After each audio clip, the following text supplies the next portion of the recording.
இந்திய மக்கள் யாரும் கிட்டத்தட்ட ஒரு வருஷத்துக்கு தங்கம் வாங்கிடாதீங்க, கல்யாண சுபகாரியங்கள்லாம் கூட தங்கம் வாங்கிடாதீங்க. அழியா செல்வம்ன்றது கல்வி மட்டும் தான். தங்கம் கூட வந்து ஒரு அழியா செல்வம் தான். உங்களுக்கு அந்த கல்வியே வேணும்னா கூட மகனோ மகளே வந்து படிக்க வைக்கிறாங்க, ஒரு மேற்படிப்பு படிக்க வைக்கணும்னு சொன்னா ஒருத்தர் வந்து ஒரு சின்ன தொழில் பண்ணணும் அப்படின்னு நினைக்கும் போது அந்த சேமிப்புல இருக்க தங்கம் வந்து ஆபரணமா மட்டும் பயன்படுத்த மாட்டோம்.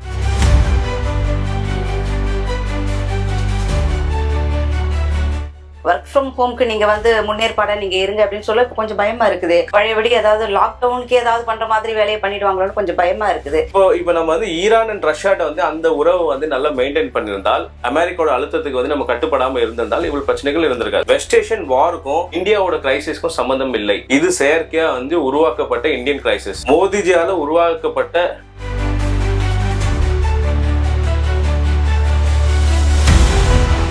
ஒருத்தர் வாழணுன்றதுக்காக ஒட்டுமொத்த இந்திய மக்களையும் வந்து இப்படியா கடன் வைப்பாங்க? அதான் சொல்றேன், அவர் ஒரு தார்மீக பொறுப்பு எடுத்து இந்நேரம் வந்து அவர் வந்து ரிசைன் பண்ணிட்டு போயிருக்கணும்.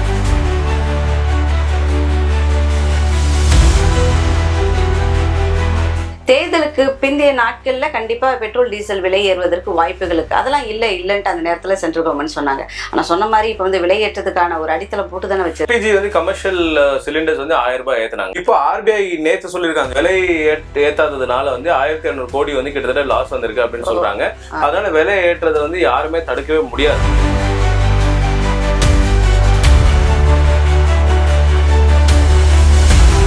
சொன்ன மாதிரி கார்பரேட்டுக்கு ஆதரவு கொடுத்து ஆன்லைன் வர்த்தகத்தை தான் இவங்க ஊக்கப்படுத்துறதுக்கான ஒரு வேலை தானே நடந்துட்டு இருக்கு. கார்பரேட்ஸ்ன்னும் போது செலக்டிவ் கார்பரேட்ஸ். அதானி வந்து உண்மையில கார்பரேட் ஓனர் அவர் இல்ல, அந்த கார்பரேட்ஸோட ஓனர் வந்து நரேந்திர மோடி, அவரோட பெனாமி தான் அதானி.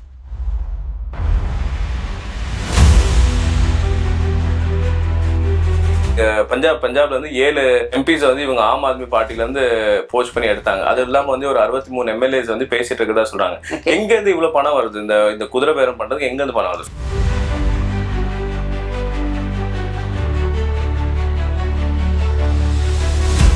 ஏலியன் வராங்க. ஏன் மக்களை வந்து ஏதோ ஒரு பயத்தின் அடிப்படையிலேயே வச்சுக்கிட்டு பயமுறுத்திட்டு ஒரு பதட்டத்திலே ஏற்கனவே சொன்ன மாதிரிதான், மக்களுக்கு வந்து அறிவு வளர்ந்தாலோ இல்ல வந்து நல்ல கல்வி பெற்றாலோ அவங்க வந்து சிந்திக்க ஆரம்பிச்சிருவாங்க. அந்த இவங்களோட சித்தாந்தம் RSS பாஜகவோட சித்தாந்தம் என்னன்னா 97% மக்கள் வந்து எளியாவும் அந்த நடமாடும் கால்நடையாவே இருக்கணும். அவங்களுக்கு வந்து அடிப்படை வசதிகள் கூட இருக்கக்கூடாது. அந்த அடிப்படை வசதிக்கே வந்து அவங்க வந்து போராடி கிடைக்கணும்ன்ற நிலைமையை வச்சுக்கணும். அப்படி வச்சுக்கிட்டா தான்.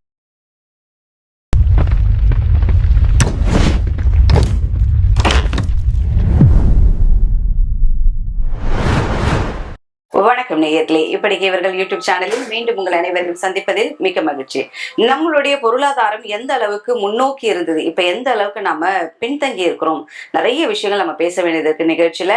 இதை தொடர்ந்து பேசுவதற்காக என்னோட இணைந்துள்ளார் காங்கிரஸை சேர்ந்த திரு வெங்கடேஷ் அவர்கள். வணக்கம் சார். நம்முடைய இந்திய பிரதமர் 2 நாளைக்கு முன்னாடி ஒரு பெரிய ஒரு அறிக்கை விட்டிருக்கிறாரு. இந்திய மக்கள் யாரும் கிட்டத்தட்ட ஒரு வருஷத்துக்கு தங்கம் வாங்கிடாதீங்க, கல்யாண சுபகாரியங்கள்லாம் கூட தங்கம் வாங்கிடாதீங்க, விமான போக்குவரத்தை தவிர்த்துடுங்க, ஒர்க் ஃப்ரம் ஹோம்க்கு நீங்க வந்து முன்னேற்பாடா நீங்க இருங்க அப்படின்னு சொல்ல கொஞ்சம் பயமா இருக்குது. பழையபடி ஏதாவது லாக்டவுனுக்கு ஏதாவது பண்ற மாதிரி வேலையை பண்ணிடுவாங்களோன்னு கொஞ்சம் பயமா இருக்குது. தங்கம் விலை ஏற்றம் வந்து கொஞ்ச நாளாவே போயிட்டே இருக்கு. அப்போ பேசாதவங்க இப்போ ஏன் தங்கத்தை வாங்காதீங்க இப்படி புஷ் பண்ணி பேசுறதுக்கு என்ன காரணம்? என்ன உள்ளுக்குள்ள என்ன நடக்குது, என்ன சதி நடக்குது, அதை பத்தி சொல்லுங்க மேடம். இப்போ நம்ம ரொம்ப நாளா பேசிட்டு இருந்தோம். என்ன அப்படின்னா வந்து அமெரிக்கா வந்து இந்தியாவுக்கு வந்து ஒரு கண்டிஷன் போட்டிருந்தாங்க. மார்ச் மாசம் வந்து நம்ம ஈரானோட போர் ஸ்டார்ட் ஆச்சு இல்லையா, ஈரான் இஸ்ரேல் போர்.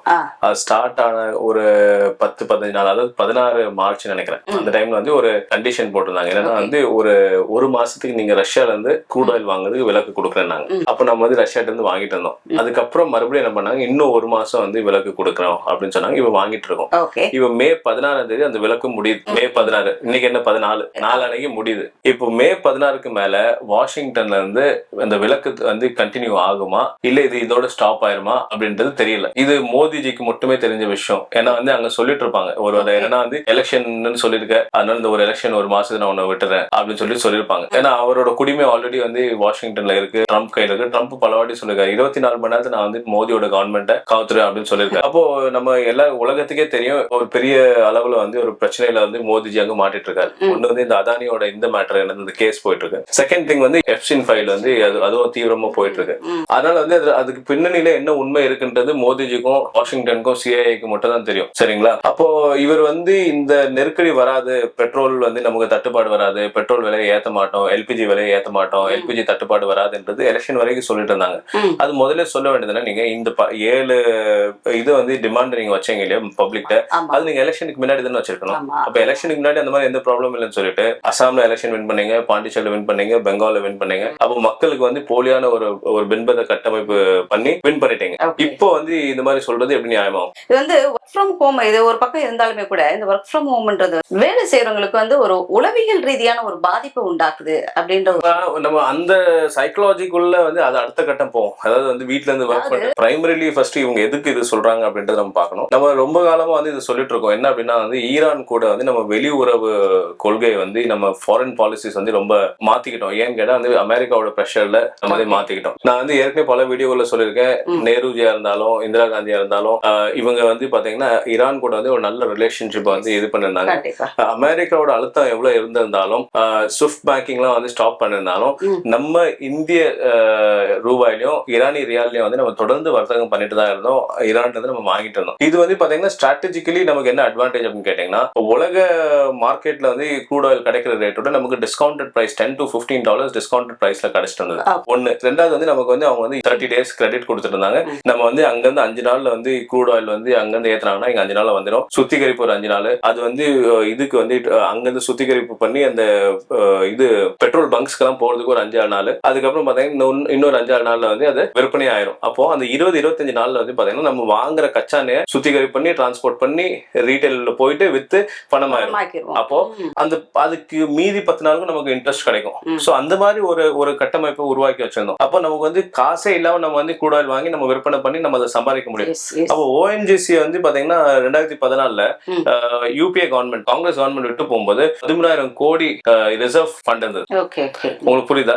அப்ப அந்த எந்த அளவுக்கு லாபகரமா இருந்திருந்தால் 13,000 கோடி வந்து ரிசர்வ் ஃபண்ட்ஸ் விட்டு போயிருப்பாங்க. அப்போ நம்ம எப்பவுமே வந்து பாத்தீங்கன்னா ரஷ்யா ஈரான் 2 நாடுகளையும் வந்து நல்ல நட்புறவு வச்சிருந்தோம். அதனால நமக்கு வந்து க்ரூட் ஆயில் வந்து உலகத்திலேயே வந்து சைனா வந்து அதிகபட்சம் க்ரூட் ஆயில் வாங்குற நாடு. அதுக்கப்புறம் வந்து இந்தியா உலகத்திலே கன்சம்ஷன்ல. சரிங்களா? அப்ப நுகர்வோர்னு பார்த்தா 2வது பிகெஸ்ட் நுகர்வோரா இருக்கும்போது நீங்க வந்து உங்களுக்கு பக்கத்திலே ரஷ்யா இருக்கு, பக்கத்துல ஈரான் இருக்கு. 2 பேருமே டிஸ்கவுண்டட் பிரைஸ்ல தராங்க. அதாவது க்ரூட் ஆயில தாண்டி நம்ம நிறைய ரிலேஷன்ஷிப் வந்து நம்ம வந்து அவங்கள்ட்ட வச்சிருக்கோம். இது வந்து 2 பேர் மேலயுமே வந்து ட்ரேட் சாங்ஷன் போட்டு இந்தியாவுக்கு வந்து பிரஷர் கொடுத்து அந்த பிரஷர்ல வந்து நம்ம வந்து இவங்கள்ட்ட வாங்குறத ஸ்டாப் பண்ணிட்டோம். இப்போ என்னன்னா வந்து அது பிரஷரை தாண்டி இந்த வேவர் கொடுத்தாங்க. வேவர் கொடுத்ததுனால நமக்கு வந்து அதிக ரேட்ல நமக்கு கிடைச்சா கூட நமக்கு சப்ளை இருக்கு. நம்ம வந்து ஒரு 7-8 நாடுகள் ஈரான்ட்ட வாங்குறது கிடையாது. ரஷ்யா இப்போ வந்து ஒரு 35% வாங்குறோம். மீதி பாத்தீங்கன்னா west Africa, Angola, Venezuela, America அப்படின்னு சொல்லிட்டு நிறைய நாடுகள் நம்ம வந்து இறக்குமதி பண்றோம். ஆஸ்திரேலியா அப்படின்னு இறக்குமதி பண்றோம். இப்போ இங்க என்ன ப்ராப்ளம் வந்துச்சு அப்படின்னு கேட்டீங்கன்னா, நமக்கு வந்து டிஸ்கவுண்டட் பிரைஸ்ல கிரெடிட்ல வாங்கிட்டு இருந்தது போக இப்போ வந்து பாத்தீங்கன்னா $120 வரைக்கும் ஒரு பேரலோட ரேட் ஏறி போச்சு. $35 $45 வாங்கிட்டு இருந்த அந்த ஒரு பேரலோட ரேட் வந்து $110 $120 போயிடுச்சு. சரிங்களா? இப்போ என்ன ஆகுதுன்னா, நீங்க கேஷ் அண்ட் கேரியும் பண்றீங்க. $110 வந்து மார்க்கெட்ல வெளி மார்க்கெட்ல வாங்கும்போது நீங்க வந்து அதிகமான இந்தியன் ருபீஸை கொடுத்து வாங்க வேண்டியது இருக்கு. இந்தியன் ருபீஸ்னா டாலர்ஸ். அதாவது இந்தியால இருந்து டாலர்ஸ் வந்து நிறைய வெளியே போகுது. இம்போர்ட்ஸ் வந்து இன்க்ரீஸ் ஆயிடுச்சு. உள்ள வர இறக்குமதி இன்க்ரீஸ் ஆயிடுச்சு. எக்ஸ்போர்ட்ஸ் வந்து குறைஞ்சு போச்சு. நீங்க இம்போர்ட்ஸ் அண்ட் எக்ஸ்போர்ட்ஸ் அதிகமாச்சுன்னா டாலர் வந்து வெளியே போகும், டாலர் உள்ள வரும். இப்ப டாலர் வந்து வெளியே போறது அதிகமாச்சு, டாலர் உள்ள வருது நின்று போச்சு. இப்ப அதனால வந்து பண வீக்கம் அதிகமாயிட்டே போகுது, பொருளாதார வீக்கம் அதிகமாயிட்டே போகுது. இப்ப 95.8க்கு வந்துச்சு இந்தியன் ருபி. இப்போ இன்னும் ஒரு வாரமா 10 நாள் 100 கூட வந்து போய் தொடலாம். அப்போ நம்ம வந்து ஒரு $45 பேரல் வந்து நம்ம இது வாங்கிட்டு இருக்கோம் இல்லையா, க்ரூட் ஆயில். அப்போ நம்ம வந்து ஒரு $80 இல்ல வந்து $79 வந்து இந்தியன் ருபி கொடுத்த இடத்துல இன்னைக்கு வந்து $110 கொடுக்கறது இல்லாம $110 இந்திய ரூபாய்க்கு நிகரான வேல்யூ பாத்தீங்கன்னா ஒரு டாலருக்கு 95.8 ரூபாய் கொடுக்குறோம். அப்ப என்ன ஆச்சுன்னா வந்து எவ்வளவு நம்ம வந்து இம்போர்ட்ஸ் அதிகமாகுதோ அவ்வளவுக்கும் வந்து இந்தியன் ருபி வந்து அதிகமா செலவு பண்றோம். அதனால வந்து டாலர்ஸ்ல நம்ம இருக்கிற டாலர்ஸ் வெளியே போயிட்டே இருக்கு. அப்ப என்ன ஆகும்னா நம்மளால வந்து அந்த நெருக்கடியை வந்து கட்டுப்படுத்தவே முடியாது. ரெண்டாவது ஈரான் வந்து பாத்தீங்கன்னா நமக்கு வந்து பிளாங்கெட் அப்ரூவல் கொடுக்கல. இப்போ ஈரான் வந்து ரஷ்யாவுக்கு வந்து பாத்தீங்கன்னா பிளாங்கெட் அப்ரூவல் எவ்வளவு வேணாலும் வந்து நீங்க வெசல்ஸ் வந்து கொண்டு போலாம் அப்படின்னு சொல்லி கொடுக்குறாங்க. அவங்க வந்து பாத்தீங்கன்னா வந்து யுவான்ல வந்து ட்ரேட் பண்றாங்க. பட் இந்தியா வந்து பாத்தீங்கன்னா இந்தியன் கரன்சிலயோ இல்ல வேற கரன்சிலயோ ட்ரேட் பண்றதுக்கு தயார் இல்லை. ஏன்னு கேட்டா வந்து வாஷிங்டன் வந்து அவங்க அலோவ் பண்ண மாட்டாங்க.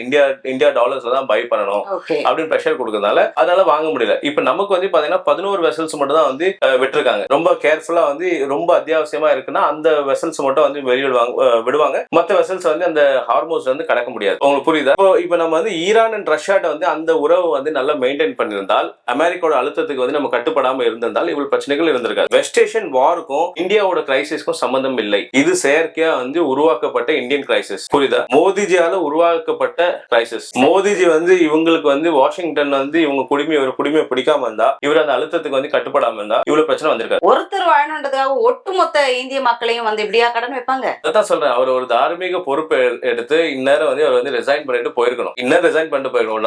நல்ல மனுஷனா இருந்தா அவர் ரிசைன் பண்ணிருக்கணும். பட் அது பண்ணல. அது பண்ணணும். இது உலகத்துக்கே தெரியும். உங்களுக்கு வந்து ஈரான் வந்து இன்னைக்கு கூட ஃப்ரெண்ட்லி நேஷன் சொல்றாங்க. அதனால நமக்கு வந்து ஒரு வெசல்ஸ் எல்லாம் அனுப்புறேன்னு சொல்றாங்க. நீங்க அதை கூட நான் வந்து ஃப்ரெண்ட்லி நேஷன் ஒரு பக்கம் பார்த்தா கூட, இன்னொரு பக்கம் நீங்க ஒரு பொருளாதார விஷன்ல நீங்க பாத்தீங்கன்னா அது ஃப்ரெண்ட்லி நேஷன் கூட எடுத்துக்க முடியாது. ஏன் அப்படின்னு கேட்டீங்கன்னா, ரஷ்யா அண்ட் ஈரான் வந்து அதிகபட்சம் நம்ம வந்து வாங்குறதுனால, க்ரூட் ஆயில் வாங்குறதுனால அவங்களோட பெரிய கன்சியூமர் நம்ம தான். இப்ப நம்ம வாங்கினா அவங்க வேற எங்க போய் சேல் பண்ணுவாங்க? உங்களுக்கு புரியுதா? அப்போ இந்த உறவு வந்து தொடரணும். இந்த உறவு தொடர தருவாயில அது அதிக பிரைஸ்ல விற்கணும். இது நல்ல வாய்ப்பு. இவங்க வந்து அமெரிக்கா கூட லீன் ஆனதுனால நம்ம ப்ராடக்ட்டே விற்போம், நம்ம அதிக பணத்துல விற்கலாம் இந்தியாட்ட. ஏன்னா நம்மள்ட்ட வந்து ஒரு இது இருக்குல்ல, பேசிஸ் இருக்குல்ல சொல்றதுக்கு. அப்ப நீங்க ரஷ்யாட்ட வந்து வாங்க வேண்டிய சூழ்நிலையும் இருக்கீங்க, கம்மியான ரேட்லயே வாங்க. உங்களுக்கு புரியுதா? இப்ப அமெரிக்கா ஏன் நமக்கு வந்து கொடுக்குறாங்க இந்த வேவர் 2 மாசம் கொடுத்தாங்க அப்படின்னு கேட்டா, இப்போ ஈரான் அண்ட் ரஷ்யாட்ட நம்ம வாங்குறத ஸ்டாப் பண்ணிடுறோம்னு வச்சுக்கோங்களேன். அப்ப நம்ம வெளியில போய் வாங்குவோம். வெளியில போய் வாங்கும் போது நம்ம லார்ஜஸ்ட் கன்சியூமர்ன்றதுனால நம்ம வெளியில அதிகமா வாங்க ஆரம்பிச்சா மத்த நாடுகளுக்கு வந்து க்ரூட் ஆயில் தட்டுப்பாடு வரும், வாங்குறவங்களுக்கு, கன்சியூமர்ஸ்க்கு. அப்ப என்ன ஆகும்னா, எவ்வளவு டிமாண்ட் மத்த இடத்துல கிரியேட் ஆகுதோ அந்த அளவுக்கு க்ரூட் ஆயிலோட பேரலோட ரேட்டும் ஏறும். அப்படி ஏறும் போது அமெரிக்கா வந்து வாங்குது இல்ல மத்த யூரோப்பியன் கண்ட்ரிஸ் வாங்குறாங்கன்னா நம்மளால $120 $130 வந்து இன்க்ரீஸ் ஆயிட்டு போகும். சர்வதேச அளவுல வந்து அந்த டாலர் பேரலோட ரேட்டை வந்து கட்டுப்படுத்தணும்ன்றதுக்காக நமக்கு வந்து இன்னும் 1 மாசம் வேவர் ரஷ்யாட்ட வாங்குறது கொடுத்துருக்காங்க. இல்லைன்னா அவங்களும் அதை கொடுக்க மாட்டாங்க. நான் சொல்றது உங்களுக்கு புரியுது? ஓகே. அதாவது தேர்தலுக்கு முன்னாடியே சொல்லியிருந்தாங்க, தேர்தலுக்கு பிந்தைய நாட்கள்ல கண்டிப்பா பெட்ரோல் டீசல் விலை ஏறுவதற்கு வாய்ப்புகளுக்கு அதெல்லாம் இல்லன்ட்டு அந்த நேரத்துல சென்ட்ரல் கவர்மெண்ட் சொன்னாங்க. ஆனா சொன்ன மாதிரி இப்ப வந்து விலை ஏற்றத்துக்கான ஒரு அடித்தளம் போட்டு தானே வச்சிருக்காங்க. எல்பிஜி வந்து கமர்ஷியல் சிலிண்டர்ஸ் வந்து ₹1000 ஏத்துனாங்க. இப்போ ஆர்பிஐ நேத்து சொல்லிருக்காங்க, என்னன்னா வந்து விலை ஏத்தாததுனால வந்து 1500 கோடி வந்து கிட்டத்தட்ட லாஸ் வந்திருக்கு அப்படின்னு சொல்றாங்க. அதனால விலை ஏற்றதை வந்து யாருமே தடுக்கவே முடியாது. $125 $130 வந்து கண்டிப்பா வந்து விலை ஏறும். இப்போ $120 $130 ருபீஸ்க்கு போகும். பட் ஆனா வந்து கடந்த காலங்கள்ல வந்து நமக்கு டாலர் கம்மியா, பேரல்ஸ் வந்து கம்மியான ரேட்ல கிடைக்கும் போது இவங்க வந்து ரேட்டை குறைக்கல. அப்ப வந்து கலால் வரியை போட்டு $100 மெயின்டைன் பண்ணிட்டு வந்துட்டாங்க. அப்ப நிறைய சம்பாதிச்சிருப்பாங்க. அப்ப அந்த பணம் என்ன ஆச்சு, ஏன் அதுல காம்பன்சேட் பண்ண மாட்டேன்னு கேட்டீங்கன்னா, இவங்க வந்து பியூர்லி வந்து கார்பரேட் ட்ரிவன் பார்ட்டி. இவங்களோட நோக்கமே வந்து அதானி அம்பானி போல இந்த 2-3 பேர் முக்கியமான ஆளுங்களோட பெனிஃபிட் ஆகணும், மத்தவங்க பெனிஃபிட் ஆகக்கூடாதுன்னு கிளியரா இருக்காங்க. கண்டிப்பா கார்பரேட்டுக்கு ஆதரவாக செயல்படக்கூடிய அரசா இருக்குது. ஆன்லைன் வர்த்தகத்தை இது ஊக்கப்படுத்தக்கூடிய ஒன்னா இருக்குது பாத்தீங்களா? இப்ப சிறு குறு நடுத்தர இந்த வேலை செய்யறவங்க, இந்த தொழில் செய்யறவங்க எல்லாம் வந்து நலிவடைவாங்க, இதனால பாதிப்புக்குள்ளாங்க. நீங்க சொன்ன மாதிரி கார்பரேட்டுக்கு ஆதரவு கொடுத்து ஆன்லைன் வர்த்தகத்தை தான் இவங்க ஊக்கப்படுத்துறதுக்கான ஒரு வேலை தானே நடந்துட்டு இருக்கு. உண்மைதான். கார்பரேட் அவங்கள பொறுத்தளவுக்கு கார்பரேட்ஸ் போது செலக்டிவ் கார்பரேட்ஸ். இப்ப என்ன கேட்டா வந்து அதானி நம்ம சொல்றோம். அதானி என்ன பொறுத்த வரைக்கும் பெனாமி தான். அதானி வந்து உண்மையில கார்பரேட் ஓனர் அவர் இல்ல. அந்த கார்பரேட்ஸோட ஓனர் வந்து நரேந்திர மோடி, அவரோட பெனாமி தான் அதானி. உங்களுக்கு புரியுதா? இப்போ வந்து பஞ்சாப்ல வந்து டெல்லியில வந்து அந்த பஞ்சாப்ல வந்து 7 எம்பிஸ் வந்து இவங்க ஆம் ஆத்மி பார்ட்டில இருந்து போஸ்ட் பண்ணி எடுத்தாங்க. அது இல்லாம வந்து ஒரு 63 எம்எல்ஏஸ் வந்து பேசிட்டு இருக்கதா சொல்றாங்க. எங்க இருந்து இவ்வளவு பணம் வருது?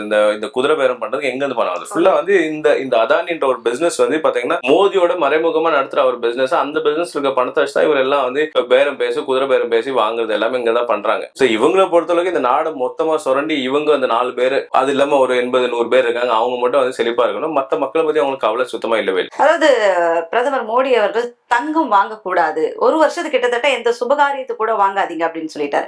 தங்கம் ஒரு அத்தியாவசியமான தேவைக்குரிய ஒரு பொருளா இல்லைனாலும் ஒரு அவசியம் இல்லை அப்படின்றத சொல்லிட முடியாது.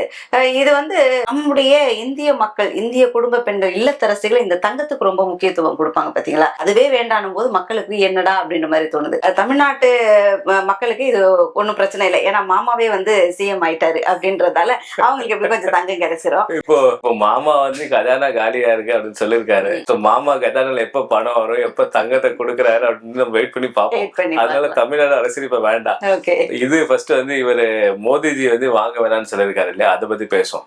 இப்போ நம்ம வந்து தமிழ்ல வந்து ஒரு பழமொழி இருக்கு, அது அழியா செல்வம்ன்றது கல்வி மட்டும் தான் அப்படின்றது ஒரு பழமொழி இருக்கு. அது கூட நீங்க இதையும் சேர்த்துக்கணும். அழியா செல்வம்ன்றது தங்கம் கூட வந்து ஒரு அழியா செல்வம் தான். இன்னைக்கு உங்களுக்கு அந்த கல்வியே வேணும்னா கூட ஒரு குடும்பத்துல வந்து ஒரு மகனோ மகளே வந்து படிக்க வைக்கிறாங்க, ஒரு மேற்படிப்பு படிக்க வைக்கணும்னு சொன்னா அவங்கள்ட்ட வந்து அவ்வளவு பணம் வந்து இருப்பு இருக்காது. எப்பவுமே வந்து நம்ம இருப்பு வந்து தங்கத்தை தான் வந்து ஒரு இருப்பா வச்சிருப்போம். அப்ப அந்த சேமிப்புல இருக்க தங்கம் வந்து ஆபரணமா மட்டும் பயன்படுத்த மாட்டோம். 90% வந்து பாத்தீங்கன்னா நம்ம எல்லா குடும்பத்திலயும் வந்து அது வந்து தேவை தேவைப்படும் போது அடகு வச்சு அந்த பணத்தை வச்சு ஃபீஸ் கட்டுறது, அதுக்கப்புறம் கொஞ்சம் கொஞ்சமா சிறுக சேர்த்து அந்த வந்து இதை வந்து நகையை வந்து மீட் எடுக்கிறது. அதே மாதிரி பாத்தீங்கன்னா வந்து ஒருத்தர் வந்து ஒரு சின்ன தொழில் பண்ணோம் அப்படின்னு நினைக்கும் போது நம்ம நகையை வச்சு நம்ம வந்து பிசினஸ் பண்ணுவோம். தங்கன்றது வந்து நம்ம வந்து ஒரு அத்தியாவசிய பொருளா தான் நம்ம பார்க்கணும், சரிங்களா? அது மாதிரி தங்கம் வந்து ஒரு நாட்டுல வாங்கி வைக்கிறது வந்து நல்லதுதான், அது ஒன்றும் தவறு இல்லை. பட் இப்போ இன்னைக்கு இருக்கிற சூழ்நிலை என்ன அப்படின்னு கேட்டீங்கன்னா, நம்ம பணம் வீக்கம் ஆயினே போது, பொருளாதாரம் வீக்கம் ஆகுறதுனால இவரு வந்து வாங்காதீங்க அப்படின்னு சொல்றாரு. ஏன்னா நான் ஏற்கனவே சொன்னேன் இல்லையா, அந்த மத்த நாடுகள்ல இருந்து நம்ம வந்து கேஷ் அண்ட் கேரியில வந்து இது வாங்குறோம், க்ரூட் ஆயில். அது கேஷ் அண்ட் கேரி இல்லாம வந்து நம்ம $45-50 வாங்கி அந்த க்ரூட் ஆயில் வந்து நீங்க $110-120 கிட்டத்தட்ட நம்ம கொடுத்து வாங்குறோம். அப்ப வந்து இம்போர்ட்ஸ் வந்து அதிகமாயிடுச்சு, எக்ஸ்போர்ட்ஸ் இல்ல. சோ இன்னும் நகையை வந்து நம்ம நிறைய பேர் வாங்கினே இருந்தாங்கன்னா இருக்கிற வந்து அந்த டாலரோட ரிசர்வ்ஸ் வந்து குறைஞ்சினே இருக்கும். அது இல்லாம இது கூட சொல்லிருக்காங்கன்னா, மக்கள் வந்து இப்ப ஃபேஷன் ஆகி போச்சு வெளிநாடுகளை சுத்தணும்னு. அது என்ன தவறு இருக்கு? தவறு ஒண்ணுமே இல்ல. அதாவது வந்து மோடிஜின்ற ஒரே ஒரு நபர் வந்து தொடர்ந்து பிரதம மந்திரியா இருக்கணும்ன்ற ஒரே காரணத்துக்காக மக்கள் அனைத்தையுமே வந்து சமரசம் பண்ணணும் அப்படின்னு சொல்றாங்க. எடிபிள் ஆயில், அதாவது வந்து நம்ம கூட்டுற ஆயில் வந்து கிட்டத்தட்ட 70% எண்ணெய் வந்து பாத்தீங்கன்னா வெளிநாடுகள்ல இருந்து வருது. இப்ப எண்ணெய் குறைக்க சொல்றாரு. இது வந்து பயன்பாடு என்னது, நம்ம உர பயன்பாடையும் வந்து நீங்க வந்து 50% குறைச்சிக்கோங்க அப்படின்றாரு. இப்போ உரம் பயன்பாடு பண்றோம் இல்லையா, அந்த உரம் தயாரிக்கிறோம் இல்லையா, அதுக்கு வந்து பாத்தீங்கன்னா நேச்சுரல் கேஸ் யூஸ் பண்றோம். அந்த நேச்சுரல் கேஸ் எங்க இருந்து வருதுன்னு பாத்தீங்கன்னா 80% நேச்சுரல் கேஸ் வந்து கத்தார்ல இருந்து வருது. அப்ப கத்தார்ல இருந்து வருதுன்னு சொன்னா அந்த கேஸ் வந்து இந்த ஸ்டேட் ஆஃப் ஹார்மஸ் வழியா தான் வரணும், அந்த ஜலசந்தி வழியா தான் வரணும். அப்ப அந்த கேஸ் வரலன்னு சொன்னா இங்க வந்து ஃபர்டிலைசர்ஸ் வந்து நம்ம உரம் வந்து ப்ரொடக்ஷன் பண்ண முடியாது. உரம் ப்ரொடக்ஷன் பண்ண முடியலன்னா உரத்தை குறைக்கும் போது விவசாயத்துல வேளாண் உற்பத்தி குறையும். வேளாண் உற்பத்தி குறையும் போது உணவு தட்டுப்பாடு வரும். உணவு தட்டுப்பாடு வரும்போது இன்னைக்கு வந்து உங்களுக்கு வந்து இந்த இதுவே என்னது பெட்ரோலுக்கும் டீசலுக்கும் க்ரூட் ஆயில் வாங்குறதே ஒரு பெரிய தட்டுப்பாடு இருக்கும்போது நீங்க அதுக்கே வந்து டாலர் பத்தலன்னு சொன்னீங்கன்னா நாளைக்கு உணவு தட்டுப்பாடு வரும்போது மக்கள் வந்து எந்த நாட்டை வந்து எதிர்பார்த்து கையேந்தி நிக்க முடியும்? இன்னைக்கு நம்ம உள்ளூர் உற்பத்தி இருக்கு, இது இந்த பெட்ரோல் டீசல் எல்பிஜி இல்லைன்னா விறகடுப்புல சமைச்சு சாப்பிட முடியும், உணவு இருக்கு சாப்பிடுறோம். நாளைக்கு உரம் இல்ல அப்படின்னா வந்து விவசாயம் நடக்காது, விவசாயம் நடக்கணும்னா வந்து உற்பத்தி இருக்காது, உற்பத்தி இல்லைன்னா உணவு இருக்காது, உணவு இல்லைன்னா என்ன பண்ணும்? அப்ப மறுபடியும் வந்து இந்த இது நம்ம சுதந்திரத்துக்கு முன்னாடி இருந்த அந்த பஞ்சம் வந்து போயிடும். அப்ப இந்தியா வந்து கிட்டத்தட்ட ஒரு ஆப்பிரிக்கா மாதிரி ஒரு நிலைமைக்கு வந்து தள்ளப்படும். இதை நோக்கிதான் வந்து இந்த நாடு போயிட்டு இருக்கு. அதாவது மக்களை ஏன் ஒரு பதற்றமான சூழ்நிலையிலே வைக்கக்கூடிய ஒரு மனநிலை அப்படின்ற மாதிரி வந்து தங்க விலை, வெளிநாட்டு பிரயாணங்களை ரத்து பண்ண பாருங்க, பெட்ரோல் டீசல் விலை உயரும் இப்படின்ட்டு, ஒர்க் ஃப்ரம் ஹோம் அப்படின்ட்டு. இப்ப பாத்தீங்கன்னா ஹண்டா வைரஸ், அணில், எலி இவங்களுக்கு தான் வந்துட்டு இருந்தது, இப்ப மனிதர்களுக்கு வரதுக்கு வாய்ப்பு இருக்கு அப்படின்ட்டு. லாக்டவுன் இதனால வருமோ, ஏலியன் வராங்க, ஏன் மக்கள் வந்து ஏதோ ஒரு பயத்தின் அடிப்படையிலேயே வச்சுக்கிட்டு பயமுறுத்திட்டு ஒரு பதட்டத்திலே ஏற்கனவே சொன்ன மாதிரிதான் மக்களுக்கு வந்து அறிவு வளர்ந்தாலோ இல்ல வந்து நல்ல கல்வி பெற்றாலோ அவங்க வந்து சிந்திக்க ஆரம்பிச்சிருவாங்க. அந்த இவங்களோட சித்தாந்தம் RSS பாஜகவோட சித்தாந்தம் என்னன்னா 97% மக்கள் வந்து எளியாவும் அந்த நடமாடும் கால்நடையாவே இருக்கணும். அவங்களுக்கு வந்து அடிப்படை வசதிகள் கூட இருக்கக்கூடாது. அந்த அடிப்படை வசதிக்கே வந்து அவங்க வந்து போராடி கிடைக்கணும்ன்ற நிலைமையை வச்சுக்கணும். அப்படி வச்சுக்கிட்டா தான் வந்து அந்த 3% 5% இருக்கிற மேல்தட்டு மக்கள் வந்து சந்தோஷமா சுபிக்ஷமா வாழ முடியும். இதுதான் உண்மையான விஷயம். அப்போ இங்க வந்து பாத்தீங்கன்னா இந்த பாஜக ஆட்சி மாறலன்னு சொன்னா எதுவுமே மாறாது. நீங்க 2014 நீங்க வந்து இந்த விஷயங்களை நீங்க எடுத்து வந்து தொடர்ந்து சீக்வன்ஸ் ஆஃப் ஈவென்ட் பார்த்தாலே உங்களுக்கு நல்லாவே புரியும். அதாவது 2017 இதுவரைக்கும் இஸ்ரேலுக்கு வந்து நம்ம பிரதமர்கள் யாருமே வந்து அங்க போனதே இல்லை, இஸ்ரேல் விசிட் பண்ணதே இல்லை. ஃபர்ஸ்ட் விசிட் வந்து இஸ்ரேலுக்கு வந்து பண்ணதே நம்ம பிரதமர் தான், யாரு நரேந்திர மோடி தான் பண்றாங்க. அது என்ன நீடு? நம்ம எப்பவுமே வந்து பாலஸ்தீனுக்கு வந்து நடுநிலையா வந்து நம்ம சப்போர்ட் பண்ணிட்டு இருக்கோம். பல அதாவது இஸ்ரேல் என்ற ஒரு தனி நாடு வந்து கொடுக்க கூடாதுன்றது அப்பவே வந்து யுனைடெட் நேஷன்ஸ்ல வந்து கொடுக்க கூடாதுன்னு நம்ம வந்து சொல்லியிருக்கோம். பாலஸ்தீன் அண்ட் இஸ்ரேல் என்றது ரெண்டு இது வந்து ஒரே நாடுக்குள்ள இருக்கட்டும் அப்படின்னு சொன்னோம். ஆனா வந்து இவங்க பாத்தீங்கன்னா இஸ்ரேலுக்கு சப்போர்ட் யாரு வெஸ்டர்ன் கண்ட்ரீஸ், யூரோப்பியன் கண்ட்ரீஸ் பண்ணிட்டு இருக்காங்க. நம்ம பண்றதே கிடையாது. 2017 இவர் முதல் முறையா வந்து இதுக்கு விசிட் பண்றாரு இஸ்ரேல். இதுல வந்து அந்த எப்ஸ்டீன் ஃபைல்ல கிளியரா சொல்லியிருக்காரு.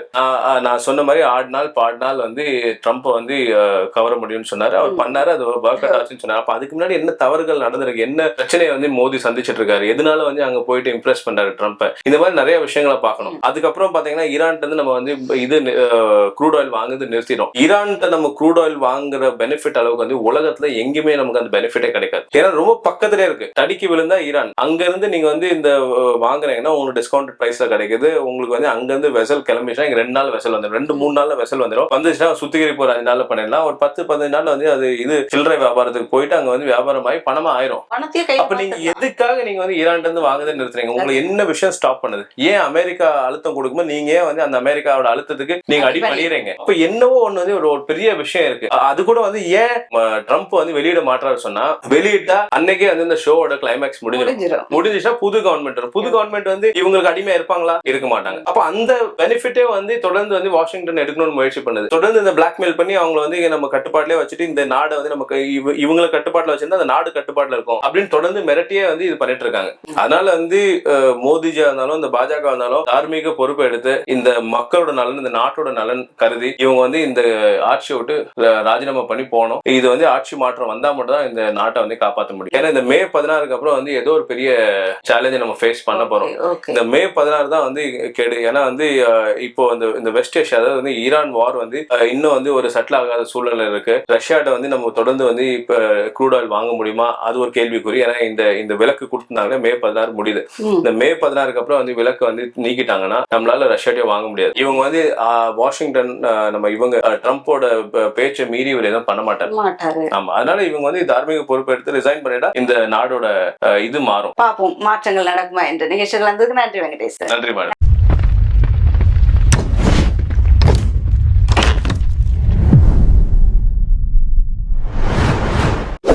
ஷேர் பண்ணுங்க, சப்ஸ்கிரைப் பண்ணுங்க, மறக்காம